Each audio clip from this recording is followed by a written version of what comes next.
مہر نگار کی شادی۔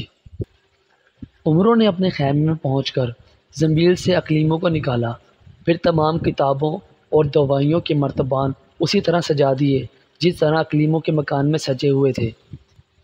اس کے بعد اس نے روئی کی بتی بنا کر اقلیموں کی ناک میں ڈالی۔ چند لمحے بعد ہی وہ چھینک مار کر اٹھ بیٹھا۔ عمرو اس کے سامنے ہاتھ باندھ کر کھڑا ہوا اور کہنے لگا، جناب، اب میرے ساتھ تشریف لے چلیے، مریض کی حالت بہت خراب ہے۔ اقلیموں نے عمرو کی صورت دیکھی اور غضبناک ہو کر اپنے نوکروں کو آواز دی، ارے کوئی نکالو اسے، نکالو اس بدماش کو یہاں سے۔ مگر وہاں کوئی نوکر ہوتا تو اس کی آواز سنتا۔ دیر تک چیخنے کے بعد اس کو کچھ شک ہوا اور پھر غور سے ادھر ادھر دیکھنے لگا۔ سمجھ گیا کہ یہ اس کا مکان ہے ہی نہیں۔ اس نے شرمندہ ہو کر عمرو سے کہا، مجھے مریض کے پاس لے چلو۔ عمرو اقلیموں کو امیر حمزہ کے خیمے میں لے گیا۔ اس نے جو ہی امیر حمزہ کو دیکھا بے اختیار رونے لگا اور کہا، اے عمرو، حمزہ کا علاج دنیا میں کسی کے پاس نہیں، ہاں شہنشاہ نوشیروان کے خاندان میں کئی سو برس سے ایک پتھر چلا آتا ہے، اسے شاہ مہرہ کہتے ہیں۔ اگر کسی طرح یہ پتھر مجھے لا دے تو حمزہ کے اچھا ہونے کی امید ہے۔ یہ سن کر عمرو سخت پریشان ہوا، رومال سے آنسو پوچھتا ہوا باہر نکلا۔ وہاں مقبل وفادار کھڑا تھا۔ وہ عمرو سے کہنے لگا، اقلیموں کیا کہتا ہے؟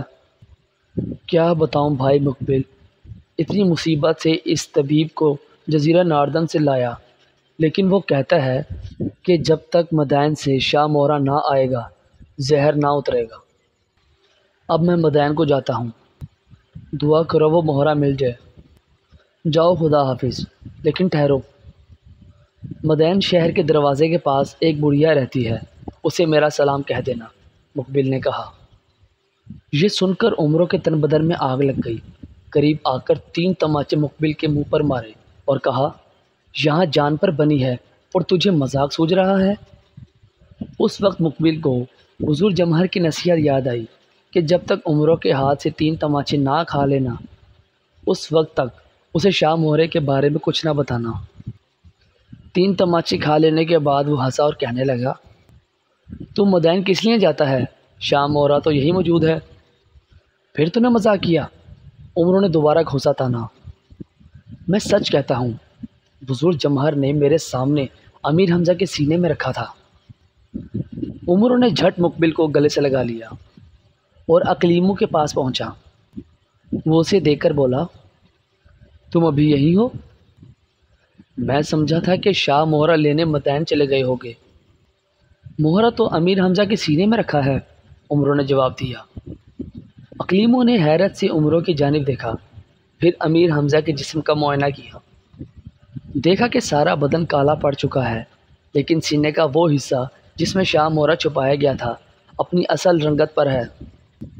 اقلیموں نے ایک خاص دوا نکال کر امیر حمزہ کے سینے پر ملی، پھر نشتر سے سینہ چیر کر شاہ مہرہ نکالا۔ مہرے میں سوراخ تھا۔ اقلیموں نے سوراخ میں ڈورا ڈال کر مہرہ امیر حمزہ کے حلق میں اتار دیا۔ اس کے بعد کئی من دودھ منگا کر ایک بڑے سے کڑھاؤ میں بھرایا اور امیر حمزہ کے حلق سے مہرہ نکال کر اس دودھ میں ڈالا۔ دیکھتے دیکھتے دودھ برف کی مانند جم گیا۔ پھر اور دودھ منگوایا گیا۔ اقلیموں نے اسی طرح مہرہ امیر حمزہ کے حلق میں ڈال کر نکالا اور دودھ میں پھینکا۔ دودھ پھر جم گیا۔ غرض 7 مرتبہ ایسے ہی کیا اور دودھ ہر مرتبہ جم گیا۔ 8ویں مرتبہ دودھ نہیں جما۔ تب امیر حمزہ کو چھینک آئی اور انہوں نے آنکھیں کھول دیں۔ اقلیموں نے بہت سے لحاف اور رضائیاں ان کے اوپر ڈال دیں تاکہ خوب پسینہ آئے۔ چند لمحے بعد امیر حمزہ کے روئیں روئیں سے پسینہ پھوٹ نکلا اور اس قدر بہا کہ تمام لحاف اور رضائیاں اس میں تر ہو گئیں۔ اب امیر حمزہ نے ایک ایک شخص کو غور سے دیکھا۔ آخر میں اقلیموں پر نظر پڑی۔ حیرت سے پوچھنے لگے، یہ شخص کون ہے؟ اس کا نام اقلیموں ہے، جزیرہ ناردن کا مشہور طبیب ہے۔ آپ کی طبیعت کچھ خراب ہو گئی تھی، اس لیے علاج کے لیے آیا ہے، عمرو نے جواب دیا۔ لندھور کہاں ہے؟ امیر حمزہ نے عمرو سے کہا۔ عمرو اسی وقت گیا، زنبیل سے لندھور کو نکال کر ہوش میں لایا اور اسے ساری داستان کہہ سنائی۔ آخر التجا کی کہ امیر حمزہ کو اس واقعے سے آگاہ نہ کیا جائے۔ لندھور عمرو کی اس ہوشیاری اور چالاکی پر حیران رہ گیا اور کہا، آفرین ہے تمہاری اس وفاداری پر۔ لندھور لباس بدل کر امیر حمزہ کے پاس گیا اور باتیں کرنے لگا۔ اتنے میں شاہ پال ہندی کے دونوں بیٹے آ گئے۔ عمرو نے انہیں امیر حمزہ کے سامنے پیش کیا اور بتایا کہ گستم پہلوان ایک لشکر لے کر آیا ہے اور شاہ پال ہندی کے ساتھ مل کر جنگ کی تیاریاں کر رہا ہے۔ یہ سنتے ہی لندھور کو جلال آ گیا، بادل کی طرح گرج کر اٹھا اور کہنے لگا، میں ابھی جا کر ان دونوں کو گرز سے ہلاک کرتا ہوں۔ امیر حمزہ نے اسے روکنے کی بڑی کوشش کی لیکن لندھور کسی طرح نہ مانا۔ شاہ پال ہندی کے بیٹے صابر اور صبور بھی اس کے ساتھ تھے۔ امیر حمزہ نے عمرو اور مقبل وفادار کو بھی ان کے ساتھ جانے کا حکم دیا۔ لندھور اپنی زبردست فوج لے کر اس قلعے کی طرف چلا جس میں شاہ پال اور گستم پہلوان موجود تھے۔ انہوں نے جب لندھور کو آتے دیکھا تو اپنی فوج لے کر لڑنے کے لیے نکلے۔ بڑی زبردست جنگ ہوئی جس میں شاہ پال لندھور کے ہاتھوں مارا گیا۔ اتنے میں عمرو نے گستم پہلوان کو للکار کر کہا، اگر کچھ دن اور جینا چاہتا ہے تو یہاں سے بھاگ جا، ورنہ لندھور تجھے زندہ نہ چھوڑے گا۔ گستم نے کہکہا لگا کر جواب دیا، یہ ڈراوا کسی اور کو دینا، میں نے حمزہ کو زہر دے کر مروا دیا ہے۔ لندھور کی میرے سامنے کیا حقیقت ہے؟ اب عمرو نے کہکہا لگایا اور کہا، حمزہ کو کون مار سکتا ہے؟ اس پر تجھ جیسے 1000 آدمی قربان۔ یہ سن کر گستم کے پسینے چھوٹ گئے لیکن دل سنبھال کر بولا، مجھے تیری بات پر یقین نہیں آتا۔ بہت دن ہوئے میرے اور حمزہ کے درمیان راز کی ایک بات ہوئی تھی جس کی ہم دونوں کے سوا اور کسی کو خبر نہیں ہے۔ اگر حمزہ زندہ سلامت ہے تو اس سے جا کر پوچھ کے وہ راز کیا ہے۔ اگر تو نے بتا دیا تو میں سمجھوں گا کہ واقعی حمزہ زندہ ہے۔ عمرو اسی وقت امیر حمزہ کے پاس پہنچا اور ناراض ہو کر کہنے لگا، کیوں جناب، کیا ماجرا ہے؟ ہم آپ کے دوست ہیں یا گستم پہلوان؟ آخر ایسا کون سا راز ہے جو آپ نے اب تک ہم سے چھپائے رکھا ہے؟ عمرو کی یہ بات سن کر امیر حمزہ خوب ہنسے، پھر بولے، وہ راز یہ ہے کہ جب گستم پہلوان عیاری سے کام لے کر چین کے بادشاہ بہرام کو گرفتار کر کے نوشیروان کے پاس لایا تھا تو اس روز اس کے استقبال کو میں بھی گیا تھا۔ ادھر بختک نے میرے خلاف گستم کے کان پہلے ہی بھر دیے تھے۔ گستم نے مجھ سے گلے ملتے ہوئے خوب زور لگایا تاکہ میری پسلیاں توڑ دے، مگر کامیاب نہ ہو سکا۔ آخر میں نے اسے لپٹا کر زور لگایا تو اس کی چیخ نکل گئی۔ تب اس نے مجھ سے کہا کہ اس کا ذکر کسی سے نہ کرنا ورنہ میری بدنامی ہوگی۔ یہی ہے وہ راز جو میرے اور گستم کے درمیان چلا آتا ہے۔ عمرو نے جب گستم کو یہ بات بتائی تو خوف سے اس کے ہاتھ پیر پھول گئے۔ وہ اپنے لاؤ لشکر کو لے کر مدین سے 9-11 ہو گیا اور سیدھا سندھ کے صحرا میں جا کر دم لیا۔ امیر حمزہ نے اب مدین جانے کا ارادہ کیا۔ لندھور بھی ان کے ساتھ جانے کے لیے تیار ہوا۔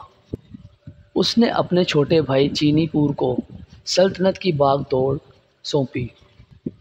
امیر حمزہ نے شاہ پال ہندی کے بیٹوں صابر اور صبور کو ان کی باپ کی گدی پر بٹھایا۔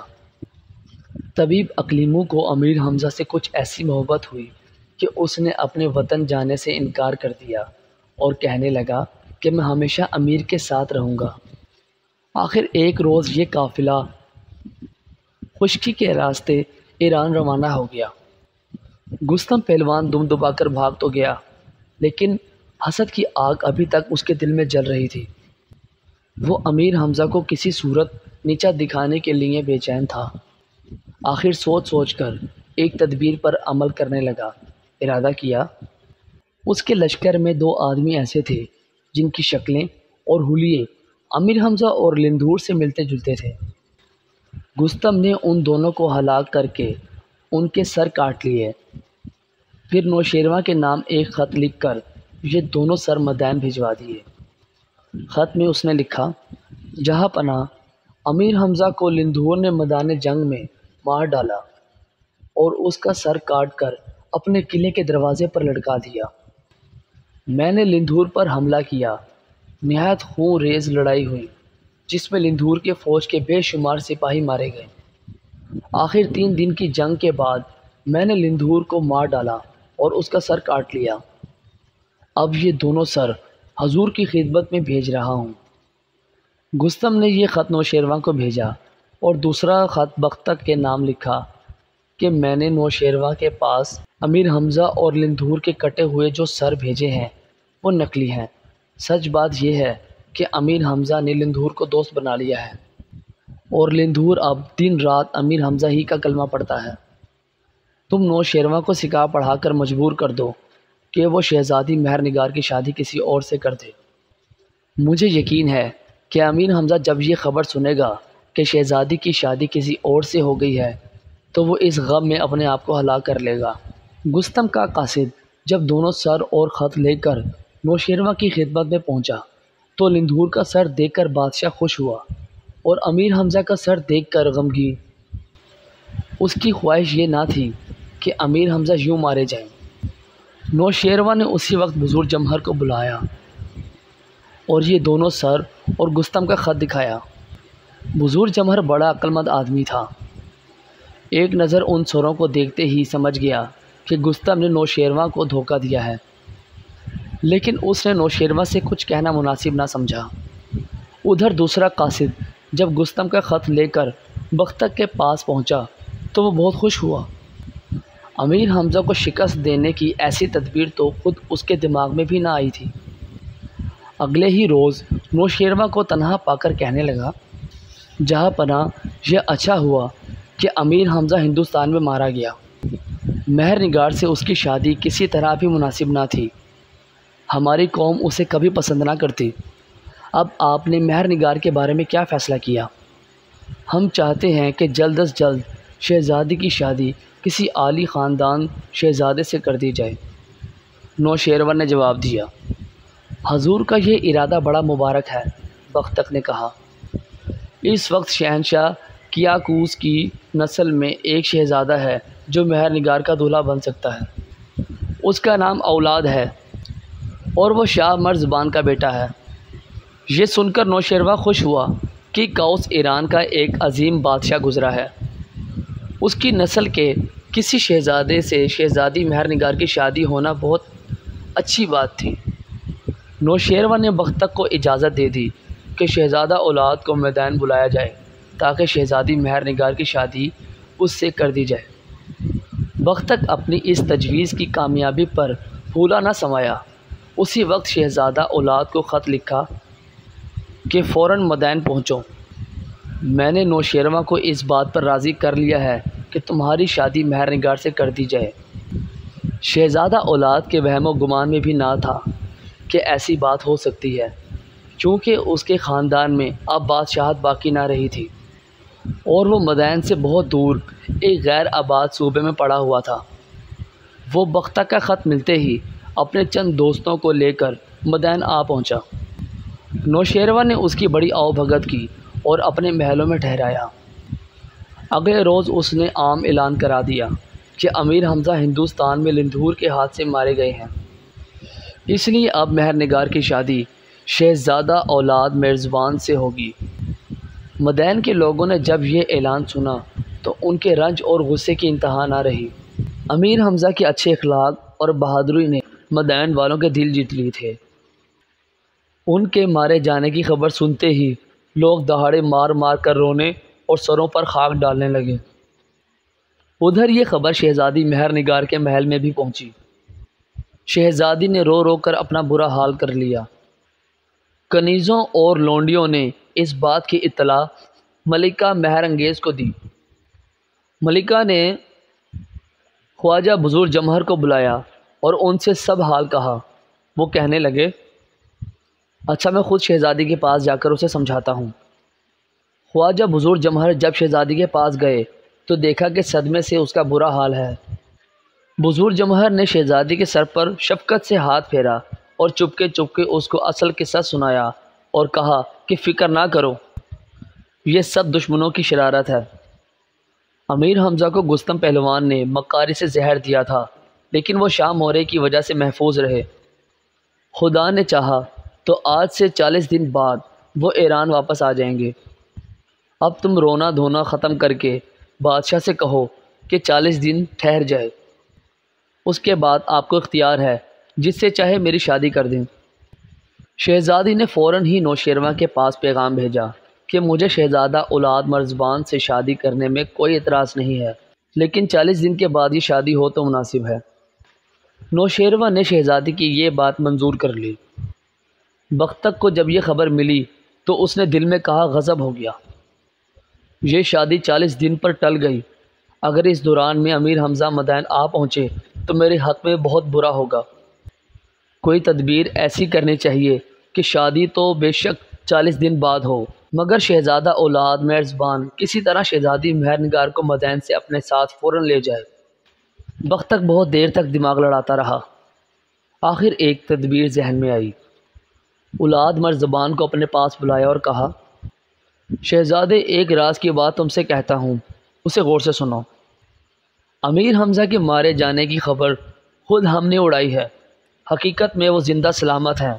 ہم ہرگز نہیں چاہتے کہ اس کی شادی شہزادی مہر نگار سے ہو، کیونکہ وہ غیر قوم کا آدمی ہے اور ہمارے برابر کا نہیں۔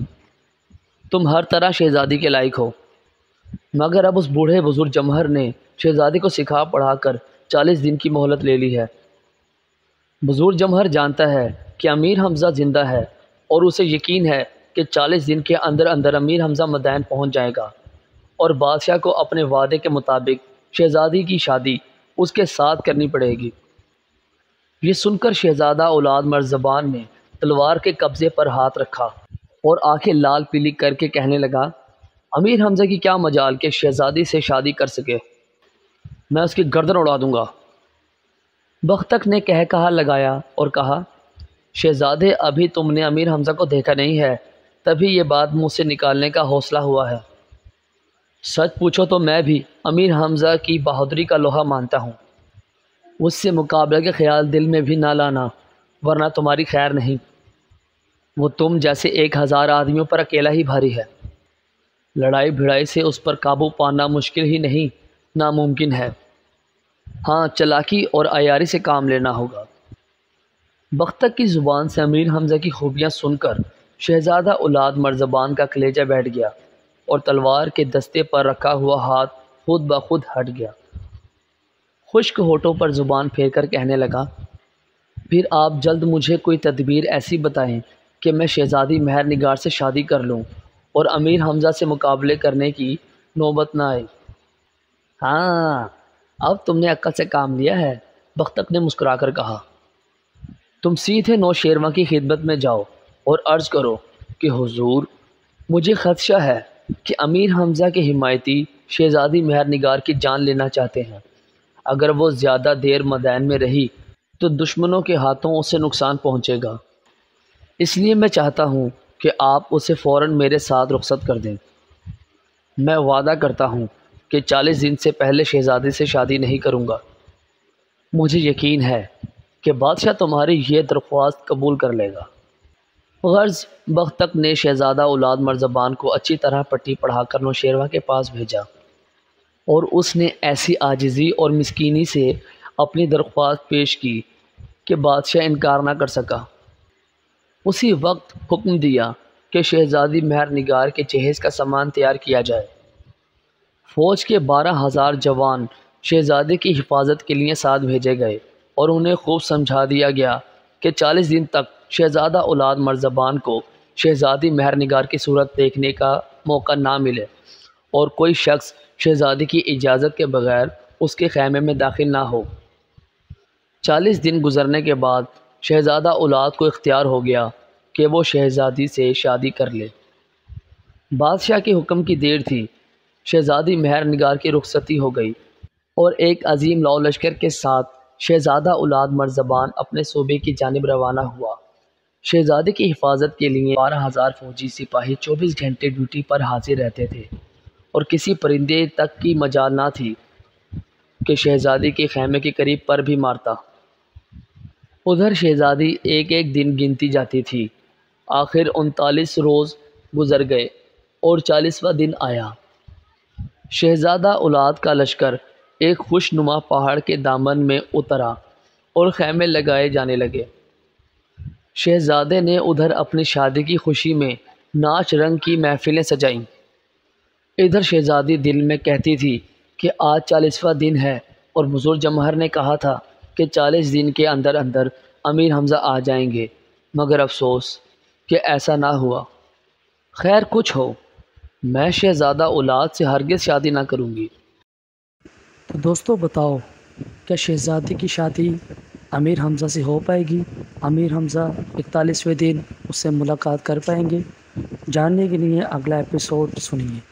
اللہ حافظ۔